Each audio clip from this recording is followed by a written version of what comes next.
It was late afternoon, and I had just stepped into Mistwood Forest, a place known for its dense trees and endless mist. The sun was low, casting long shadows, and everything around me felt strangely quiet. I expected to hear the sounds of birds or see some movement, but there was nothing. Just complete silence. It was unsettling, like the whole forest was watching me, waiting for something to happen. I kept walking, trying to ignore the strange feeling in my gut. But the further I went, the more uneasy I felt. I turned around to check if someone was behind me, but there was only emptiness. I shook it off and kept going.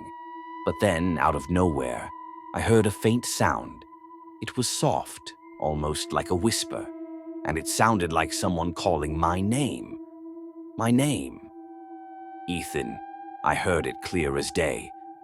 But there was no one there. I could feel my heart racing, but I convinced myself it was just the wind, even though I knew it didn't sound like it. The sun was almost gone now, and I was ready to turn back. But then I spotted a cabin just up ahead. It looked abandoned, and part of me thought it might be a good place to rest for a bit. I walked up to the door, but right away I noticed strange carvings on it. Symbols I didn't recognize scratched deep into the wood. They looked like warnings, or something worse. I hesitated, but figured it was better than staying outside in the dark. So I opened the door, and instantly, a rush of cold air hit me. It felt like I had stepped into a freezer. Inside, it was almost pitch black, and it smelled like mold and old wood. I turned on my flashlight, and as I looked around, I saw broken furniture and strange marks scratched into the walls. I scanned the room, and that's when I saw it. A figure in the corner. It was hunched over, unmoving, and just barely visible in the dim light. I took a step back, unsure of what I was looking at. Then the figure slowly turned toward me, and I saw its face, or what was left of it. It looked hollow, empty, like it had no soul. My stomach dropped. I turned and bolted out of the cabin, not looking back. But as I ran, I could still hear that whisper, louder now, echoing through the trees, calling my name. I didn't stop running, but no matter how far I went, it felt like the trees were closing in. The forest seemed endless, stretching out in every direction, as if it wanted to trap me. When I finally saw the lights of the town in the distance, I felt like I could breathe again. I didn't dare look back. But even now, sometimes, when I'm alone, I still hear that voice calling my name like it's waiting for me to return.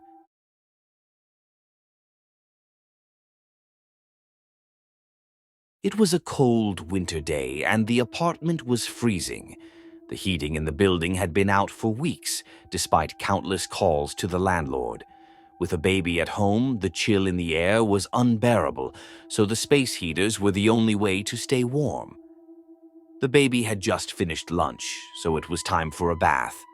The little one was happily splashing in the tub, sitting in a suction cup bath seat. The heater was set up on the counter, far out of reach, trying to keep the bathroom warm enough for the bath. I was getting ready to lift the baby out of the tub when I noticed something odd. The heater, motionless just a moment ago, was now rocking back and forth, swaying like it had a mind of its own. My stomach dropped. Panic set in. I grabbed the baby's seat to get her out of the water, but in the rush I dropped her over the side of the tub. She landed softly on the bathroom floor. Just as I pulled the baby away, the heater reached the end of its cord. It hit the shower door, bounced off the tub, and fell to the floor, shutting off with a thud. I quickly wrapped the baby in a towel and started to head downstairs. But before I could leave, I noticed the bathroom darkening in the corner. The shadows seemed to grow thicker, like they were creeping across the room. The smell of cigarette smoke hit me next. Not just any smoke, the sharp, familiar scent of Camel non-filters. I'd spent enough time in the building manager's office to know that smell well. My chest tightened as the smoke seemed to fill the room, but there was no haze. Just the smell, thick and heavy, like someone was standing in the corner glaring at me. I grabbed the baby, bundled her up, and hurried downstairs. I stayed in the living room, too scared to go back upstairs, not wanting to take the baby back into that darkened bathroom. I kept glancing at the stairs, but I couldn't shake the feeling that something was wrong. When my husband got home, I told him about the heater and the strange smell. He went upstairs to check it out, thinking it was just another maintenance issue. But when he turned the heater on, it didn't rock or tip over. There was no sign of the cigarette smoke. The bathroom looked normal. He shrugged it off, convinced it was nothing. But later that day, we heard yelling coming from downstairs near the mailboxes. My husband went to check it out, and that's when we learned that the landlord had suffered a massive heart attack earlier that day, found dead in her office. What was strange, though, was that when her son found her, there was a Camel non-filter cigarette still clutched in her hand.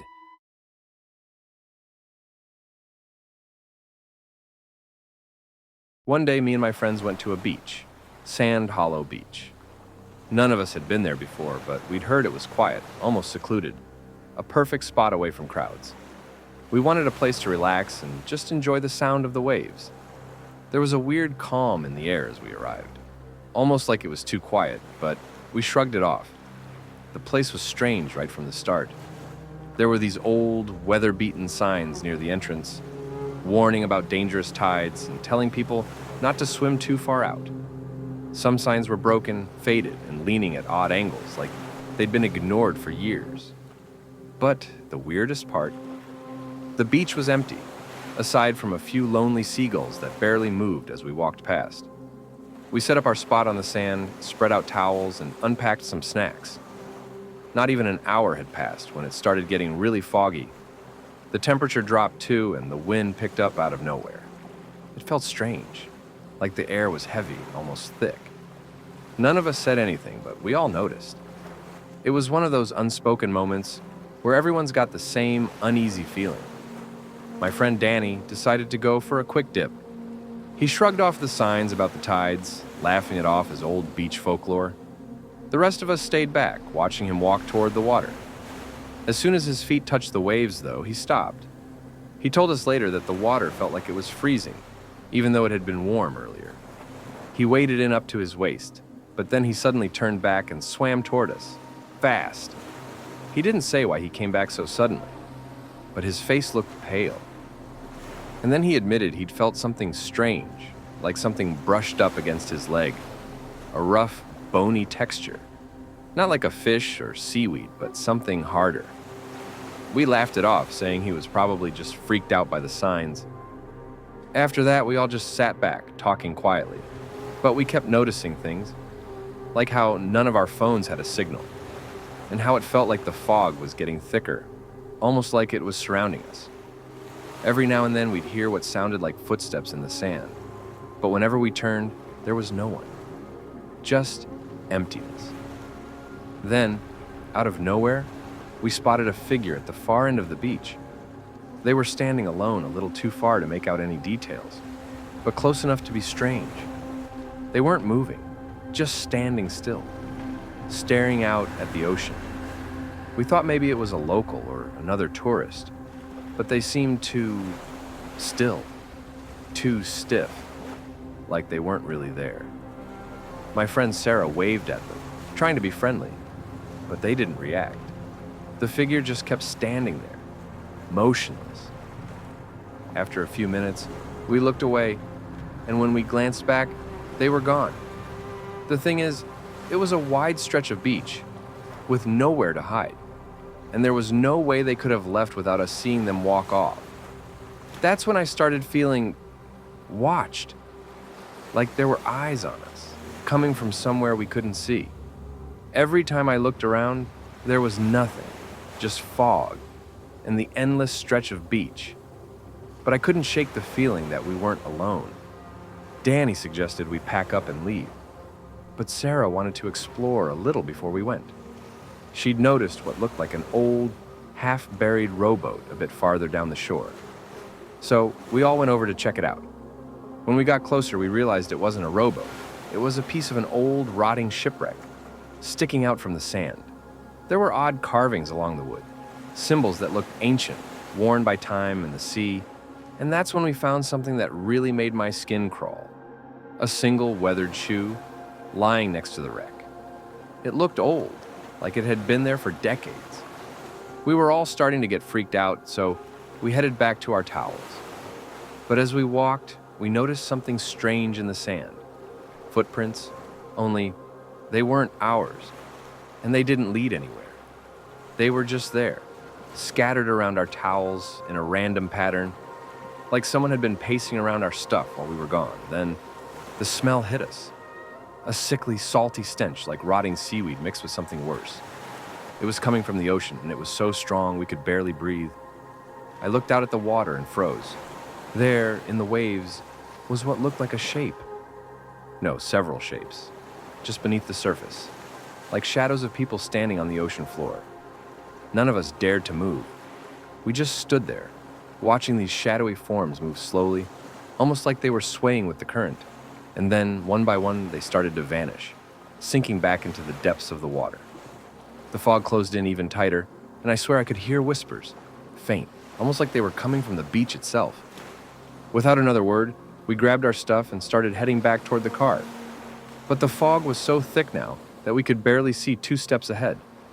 It felt like we were being pushed forward, almost herded, and every so often, I'd catch a glimpse of a shadow in my peripheral vision.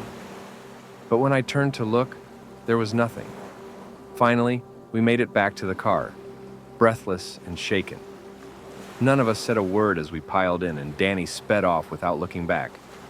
As we left, I glanced in the rearview mirror, and there, standing on the shore, was that same figure we'd seen earlier, just standing there, watching us drive away. The rest of the ride home was silent. We never spoke about it again, and none of us have gone back to Sand Hollow Beach. But sometimes, when I'm alone late at night, I think I can still hear those whispers, like the ocean's calling us back.